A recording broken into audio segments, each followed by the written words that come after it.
All right, so the next one here, American doctor describes daily patterns in maiming at GHF sites. So this article is from Al Jazeera. So an American pediatrician who volunteered in the Gaza Strip says the injuries inflicted on Palestinian aid seekers at sites run by the Gaza Humanitarian Foundation, the GHF, suggest that Israeli forces there shot the men and boys deliberately by targeting specific body parts on specific days. Ahmed Youssef made the comments to Al Jazeera from the Jordanian capital Amman on Tuesday, hours after returning from Gaza, where he had spent 2.5 weeks working at Al-Aqsa Hospital in central Deir al-Bala and Al-Shifa Hospital in Gaza City. The doctor said that he witnessed many mass casualty incidents from Israeli shootings at the distribution points run by the United States-backed GHF on an almost daily basis. The boys and young men came in with very specific injuries, almost like a daily pattern, he said. He said, quote, meaning on a given day, say Monday, we'd get 40, 60 patients coming in at a time, and they would all be shot in the legs or in the pelvic area or the groin on a given day, just kind of a similar pattern. And then the next day we would see upper body, chest, thoracic pattern, and then there were days we saw only head wounds and upper neck bullet wounds.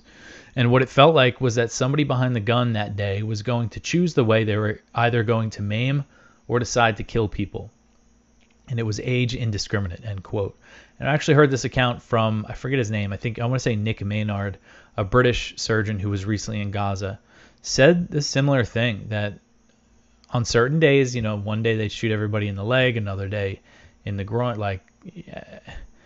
Think about how sadistic that is if that's what the Israeli troops are doing, is picking a body part to focus on that day. Doctors Without Borders, known by its French acronym MSF, said last week that the GHF-run food distributions in famine-stricken Gaza have become sites of orchestrated killing and dehumanization, while Human Rights Watch said the shootings amount to serious violations of international law and war crimes.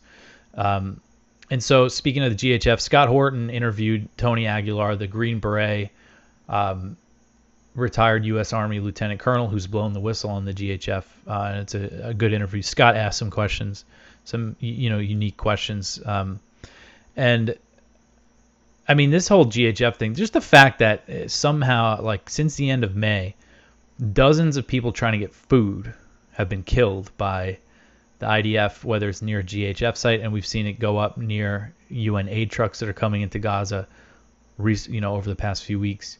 The fact that this goes on every day, what is there to say about this? It's clearly designed to kill people, to make life as miserable in Gaza as possible, and yet you see the U.S. justifying it. Mike Huckabee did an interview with the Times of Israel, just completely justifying. He was asked, I wanted to write a thing on it, but I was kind of so blown away about it by what he said, I didn't even know where to start writing a story. But Huckabee was interviewed, and the interviewer for the Times of Israel was saying to him, well, don't you think they should use non-lethal means for crowd control, because they're using live fire ammunition as so-called crowd control? And Mike Huckabee basically said, what do you want him to do? And then at one point he said, oh, what do you think they should send the Girl Scouts there?